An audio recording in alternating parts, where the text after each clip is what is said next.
കുറച്ച് നാളുകൾക്ക് ശേഷം പാണ്ഡു വിവാഹിതനായി. സുരരാജാവിന്റെ മകളായ കുന്തിയെ അയാൾ വിവാഹം ചെയ്തു.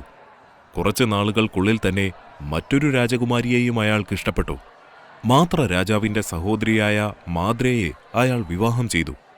അങ്ങനെ ഹസ്തിനപുരത്ത് വീണ്ടും സമൃദ്ധിയും ഐശ്വര്യവും നിറഞ്ഞു. എന്നാൽ അധിക നാളത് നിന്നില്ല. അന്ന് പാണ്ഡു കാട്ടിൽ വേട്ടയാടുകയായിരുന്നു. ഒറ്റയ്ക്കായിരുന്നു അയാൾ. ഒരു ജീവിയെയും അയാൾക്ക് ഇതുവരെയും ലഭിച്ചിട്ടില്ല.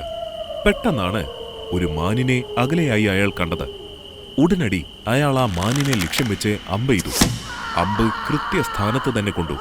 പക്ഷേ കരച്ചിൽ ആ മാനിന്റെ ആയിരുന്നില്ല, 2 മനുഷ്യരുടേതായിരുന്നു. ഉടനടി പാണ്ഡു അവിടേക്ക് ഓടി. ആ കാഴ്ച പാണ്ഡുവിനെ ഞെട്ടിച്ചു.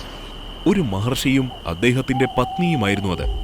അവർ ശാരീരിക ബന്ധത്തിൽ ഏർപ്പെടുന്ന സമയത്താണ് ആ അമ്പ് അവരുടെ 2 പേരുടെയും ഉള്ളിലൂടെ കയറിയത്. മഹർഷിയുടെ തോളിൽ കിടന്ന് പത്നി ഉടനടി കൊല്ലപ്പെട്ടു. പാണ്ഡു നിരവധി തവണ മഹർഷിയോട് മാപ്പപേക്ഷിച്ചു. എന്നാൽ മഹർഷി ഒരു വാക്കുപോലും മിണ്ടുന്നുണ്ടായിരുന്നില്ല. പാണ്ഡു ഭയം കാരണം മഹർഷിയുടെ കാലിൽ വീണ് മാപ്പപേക്ഷിച്ചു. മറ്റൊരു ജീവിക്കും ഈ ഒരവസ്ഥ വരരുതെന്ന ചിന്ത എൻ്റെ ഉള്ളിലേക്ക് ഇപ്പോൾ വരുന്നു. അങ്ങ് എന്നെയല്ല വേദനിപ്പിച്ചത്, പ്രകൃതിയുടെ ഏറ്റവും ദിവ്യമായ അവസ്ഥയെയാണ് അങ്ങ് വേദനിപ്പിച്ചത്. ഞാൻ അങ്ങയെ ശപിക്കുകയാണ്. അങ്ങേക്ക് ജീവിതത്തിൽ ഒരിക്കലും പ്രകൃതിയുടെ ഈ ദിവ്യ അനുഭൂതി അനുഭവിക്കാൻ കഴിയുകയില്ല. ഒരു സ്ത്രീയുമായി എന്ന് നിങ്ങൾ ശാരീരിക ബന്ധത്തിൽ ഏർപ്പെടുന്നുവോ, ദിവസങ്ങൾക്കുള്ളിൽ അങ്ങയുടെ മരണം സുനിശ്ചിതമാണ്.